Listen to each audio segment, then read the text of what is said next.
এক গ্রামে থাকতো একটা ছেলে, তার নাম রঘু।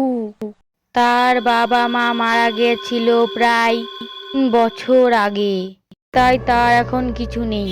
সে সারাদিন রাস্তায় রাস্তায় ঘুরে বেড়ায়, খাবার খোঁজে, কাজ খোঁজে, কিন্তু কিছু পায় না। কেউ তাকে সহ্য করতে পারতো না। সে দোকানে দোকানে কাজ খুঁজতো, কিন্তু কেউ তাকে কাজ দিত না, সবাই তাড়িয়ে দিত।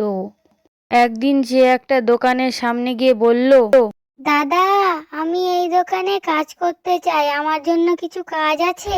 এই যা হতভাগা, যা এখান থেকে, আর দোকানে আসবি না। কোথা থেকে চলে আসে এই সব ছেলেপিলে।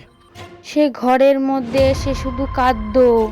একদিন একটা লোক রাস্তা দিয়ে যাচ্ছিল, ওকে দেখে দাঁড়িয়ে পড়ে। সেই লোক বলে, তুমি এখানে কি করছো?